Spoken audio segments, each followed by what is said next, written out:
आउज़ुबिल्लाहिमिनश्शैतानिर्रजीम बिस्मिल्लाहिर्रहमानिर्रहीम। अस्सलाम वालेकुम दोस्तों, द इस्लामिक वॉरियर्स चैनल में खुश आमदीद। दोस्तों, आज की वीडियो में हम खाना काबा की तामीर का तज़किरा करेंगे, मगर उससे पहले आप सबसे गुजारिश है कि हमारे चैनल को सब्सक्राइब ज़रूर कर लें और साथ ही बेल नोटिफिकेशन भी ऑन कर लें ताकि आपको हमारी हर नई आने वाली वीडियो बर वक्त मिल सके।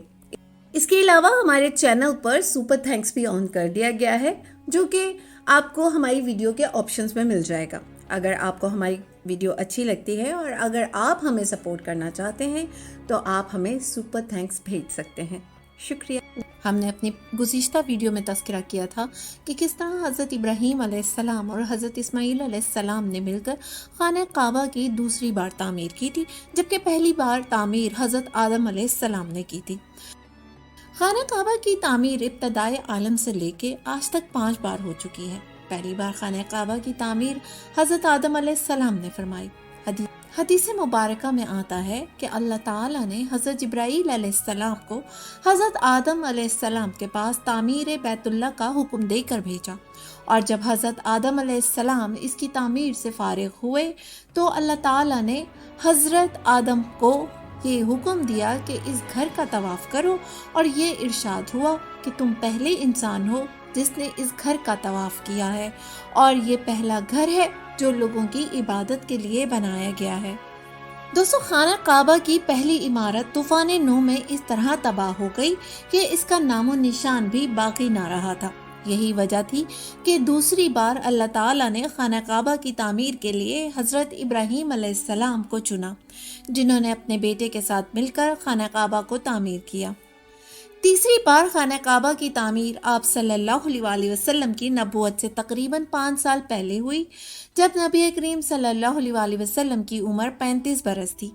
ये मर्द की ऐन शबाब की उम्र कहलाती है, यानी कि जब ये वाक़या पेश आया तो आप सल्लल्लाहु अलैहि वसल्लम ऐन जवानी के दौर में थे। उस वक्त कुरैश को खाना काबा को दोबारा से तामीर करने की ज़रूरत महसूस हुई, क्योंकि खाना काबा के अंदर पानी जमा होने की वजह से इमारत बहुत पुरानी और बोसीदा हो गई थी। हज़रत इब्राहीम अलैहिस्सलाम के ज़माने में काबा की तामीर पत्थरों से हुई थी, लेकिन कुरैश को पत्थरों से तामीर करनी नहीं आती थी। उनके घर मिट्टी के बने हुए होते थे और उनको मिट्टी ही से घर बनाने आते थे। तो मसला ये खड़ा हुआ कि काबा तो पत्थरों का बना हुआ था और उनको पत्थरों से तामीर करनी नहीं आती थी, तो वो काबे को दोबारा कैसे तामीर करते। लिहाजा दारुल नदवी में, जो कि कुरैश का पार्लियामेंट हाउस था, मुशावरत हुई और ये फैसला तय पाया कि खाना काबा की तामीर दोबारा करनी चाहिए। बिल इत्तफाक ये फैसला भी हुआ कि खाना काबा की तामीर के लिए किसी किस्म का भी हराम का पैसा नहीं लगेगा, बेशक अपने घरों को क्यों ना बेचना पड़ जाए। दोस्तों, यहाँ दिलचस्प बात यह है कि शिरकिया अकीदे के बावजूद उन्होंने ये तय किया कि खाना काबा की तामीर में हम सूद का पैसा नहीं इस्तेमाल करेंगे। अब अगला सवाल ये पैदा हुआ कि जब सूद का पैसा इस्तेमाल नहीं होगा तो इतना पैसा कहाँ से आएगा, लेकिन अल्लाह सुब्हानहू व तआला ने इनके लिए इंतज़ाम कर रखा था।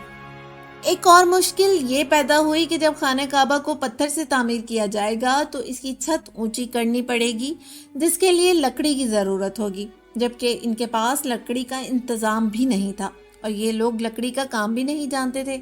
अब इत्तफाक ऐसा हुआ कि जद्दा के साहिल पर एक जहाज़ आकर टकरा गया। कुरैश को जैसे ही खबर मिली तो उनके कुछ लोग वहाँ गए और जहाज़ की लकड़ी खाना काबा की तामीर के लिए लेकर आ गए।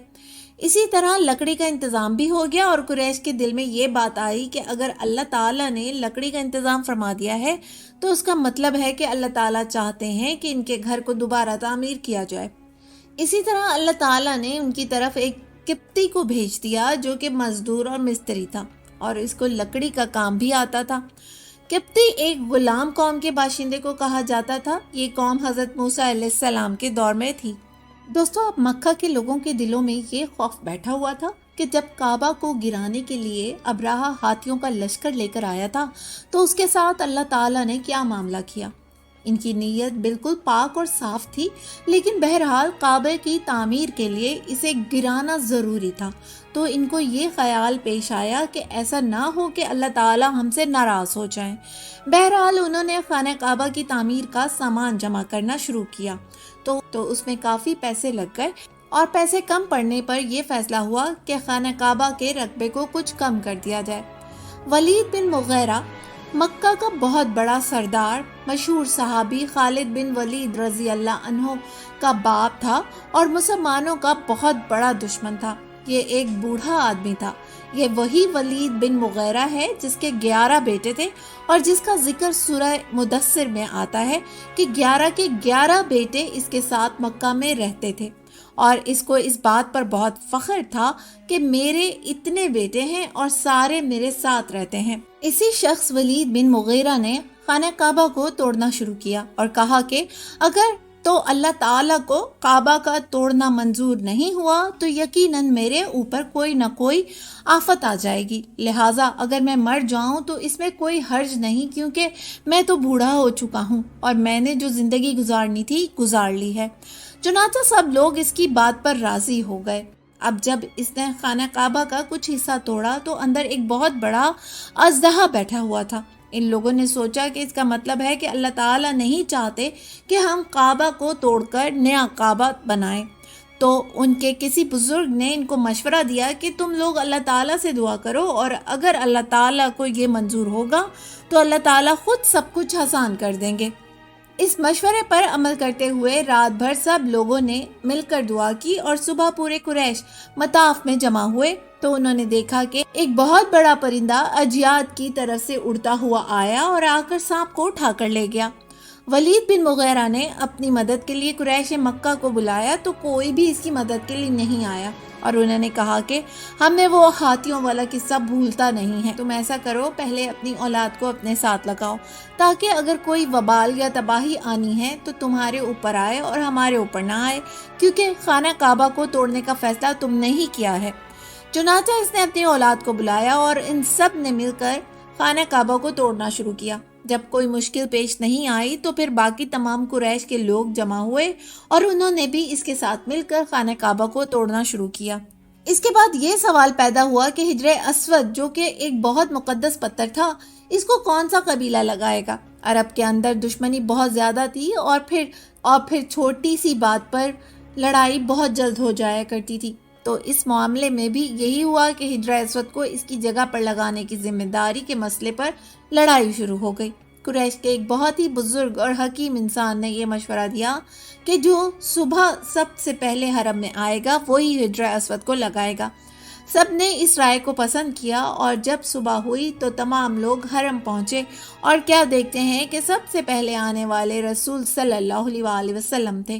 آپ صلی اللہ علیہ وآلہ وسلم کو قریش کے لوگ ویسے ہی صادق اور امین مانتے تھے، لہٰذا انہوں نے یہ کام آپ صلی اللہ علیہ وآلہ وسلم کے سپرد کر دیا۔ چنانچہ نبی کریم صلی اللہ علیہ وآلہ وسلم نے حجر اسود کو ایک چادر میں ڈالا، اور جتنے بھی قبیلے تھے سب نے اس چادر کے کونوں کو پکڑا، اور پھر آخر میں آپ صلی اللہ علیہ وآلہ وسلم نے حجر اسود کو خود اٹھا کر اس کی جگہ پر نصب کر دیا۔ سارے قبیلے بھی اس بات سے خوش ہو گئے، اور ایک بہت بڑے جھگڑے کے بغیر یہ معاملہ حل ہو گیا۔ اس طرح 3 دفعہ بیت اللہ یعنی خانہ کعبہ کو تعمیر کیا گیا۔ چوتھی دفعہ عبداللہ بن زبیر رضی اللہ عنہ نے اپنے زمانہ خلافت میں بیت اللہ کو شہید کر کے دوبارہ تعمیر کیا، اور 5ویں بار کعبہ کی تعمیر ظالم حجاج بن یوسف نے کی۔ اس طرح بیت اللہ کی تعمیر 5 مرتبہ کی گئی۔ دوستو، امید کرتے ہیں کہ آپ کو ہماری یہ ویڈیو ضرور پسند آئی ہوگی۔ اپنی رائے کا اظہار کامنٹ باکس میں ضرور کیجیے گا۔ شکریہ۔ امید کرتے ہیں کہ آپ کو آج کی یہ ویڈیو بہت پسند آئی ہوگی۔ ویڈیو اچھی لگے تو اسے لائک کرنے کے ساتھ ساتھ اپنے دیگر دوستوں کے ساتھ بھی شیئر کر دیجیے، اور ہمارے چینل دی اسلامک واریئرز کو سبسکرائب کرنا نہ بھولیں۔